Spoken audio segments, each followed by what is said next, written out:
사람들이 어떤 것을 선호할 때 그것이 정말 좋아서가 아니라 반복적으로 노출되었기 때문이다. 당신의 욕망은 대개 단순히 무언가에 노출된 결과다. 이것을 단순 노출 효과라고 하는데요. 이 효과를 잘 활용하면 우리가 꿈꾸는 목표에 더 빨리 닿을 수도 있습니다. 훌륭한 통찰력과 능력을 지닌 사람들, 그리고 좋은 책을 자주 접하는 거죠. 여러분께 정말 좋은 책과 영감을 전해드리고 싶은 맘스 챌린지 카페입니다. 벌써 내년 계획에 착수하고 계신 부지런한 구독자님들을 위해서 계획에 관한 책을 시리즈로 소개해드리고 있는데요. 오늘은 두 번째로 장기 계획 설정에 아주 탁월한 영감을 드릴 책을 소개해드리려고 해요. 2023년 11월 현재 거의 모든 서점가의 베스트셀러이기도 한데요. 오늘 소개해드릴 책은 퓨처 셀프입니다. 이 책을 한 문장으로 요약한다면 미래의 나와 연결되라. 목표를 향해 가기보다 지금 바로 목표 지점, 즉 미래의 내가 되어 생각하고 행동하라는 것입니다. 내가 꿈꾸는 6개월 후의 나, 1년 후에나 5년 후에 내가 지금의 나에게 가장 좋은 안내자가 될 수 있다는 건데요. 물론 미래의 나를 상상하는 건 어려운 일이죠. 제가 지난번 5년 후 당신은 이 책 리뷰에서 말씀드린 것처럼 과거보다 미래에 대해 과소평가하는 사람들의 인지 편향에 대해서 설명해 드렸죠. 앞날을 상상하는 것이 과거를 기억하는 것보다 어렵기 때문에 미래의 나의 모습에 대해 크게 기대하기가 어려운 게 사실인데요. 그것이 이 책을 읽어야 하는 이유가 아닐까 생각해요. 이 책은 크게 세 가지 주제를 다루고 있어요. 첫째는 미래의 나를 위협하는 요인, 둘째는 미래의 나에 대한 진실, 마지막으로 미래의 내가 되는 방법, 각각 7가지로 정리해주고 있습니다. 이 책을 보면서 정말 베스트셀러가 될 수밖에 없다라고 느낀 부분이 몇 가지 있는데요. 일단 작가의 문장력이죠. 길고 복잡한 본문 없이 강연을 듣는 것처럼 단순하고 깔끔한 문장이 가독성 있게 읽을 수 있었고요. 저자의 주장을 효과적으로 표현한 일러스트가 상당히 많이 수록되어 있어요.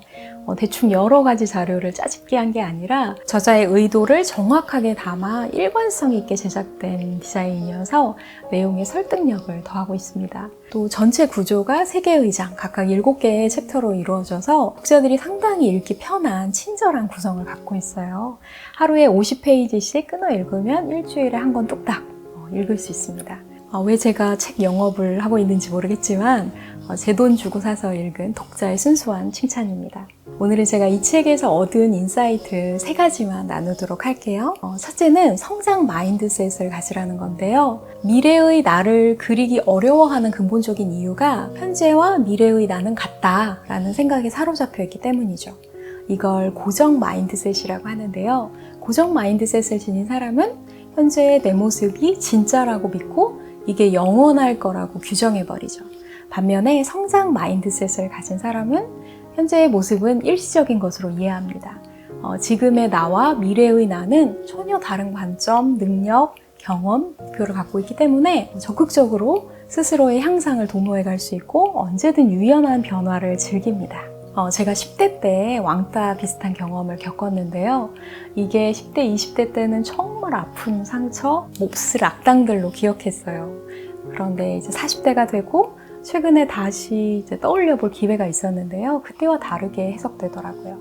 30년이란 시간이 지나면서 나 자신에 대한 이해도 깊어지고 그 악당으로 생각했던 이들이 사실 사춘기 소년들이었구나, 그뿐이었구나 라고 돌아봐져요. 마치 그 장면의 BGM이 바뀌는 느낌? 똑같은 장면도 BGM에 따라서 전혀 다른 느낌으로 해석되잖아요. 어떤 음악을 틀지는 각자의 몫이죠. 책에서 저자는 말해요. 당신이 경험의 주인이지 경험이 당신의 주인은 아니다.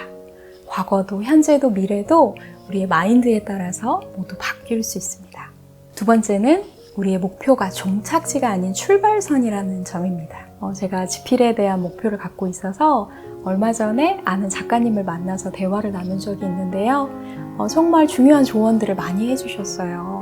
그 중에 가장 기억에 남는 것이 책을 쓰기 전에 미리 독자를 만나는 북토크를 상상하라고 하시더라고요. 독자들에게 받을 예상 질문을 최대한 많이 상상해보고 스스로 답해보면 방향성이 생길 거라고 조언해 주셨는데 약간 영업 비밀처럼 말씀하셔서 제가 이렇게 공개적으로 말을 해도 되는 건지 모르겠지만 아무튼 이미 목표를 이룬 시점에서 상상하면 현실의 제약에서 벗어나 좀 더 대범하고 선명하고 강력한 행동을 유발해낼 수 있습니다. 셋째는 완벽함은 더 추가할 것이 없는 상태가 아니라 더 뺄 게 없는 상태라는 것입니다. 덜 중요한 목표들을 제거하라는 건데요. 덜 중요한 목표들의 특징이 있죠. 도파민을 자극하고 빠른 보상을 주는, 한마디로 하기 쉬운 일들이죠. 저자는 이런 덜 중요한 목표를 추구할 때마다 마치 정원에 잡초를 심는 것과 같다라고 말합니다. 성공하는 기업들은 목표가 3개를 초과하지 않는다고 하는데요. 저도 욕심이 많아서 동시에 여러 가지 일을 병행하는 스타일인데 내년엔 정말 중요한 우선순위 딱 3가지만 정하고 가지치기를 해야겠다는 생각이 들었습니다. 미래의 나와 긴밀한 관계를 맺을 때 이 가지치기가 쉽겠죠.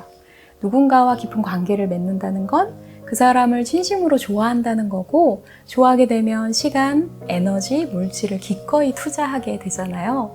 정말 자신을 존중하고 사랑하는 사람이라면 자신에게 해가 되는 현재의 소비적이고 나쁜 선택은 버리고 미래의 나에게 유익한 선택과 투자를 할 수 있겠죠. 자, 오늘 소개해드린 책이 여러분의 미래 시나리오를 쓰는데 정말 좋은 인사이트를 드렸기를 바라면서 저는 또 좋은 책으로 다시 만나 뵙겠습니다. 건강하고 평안하세요.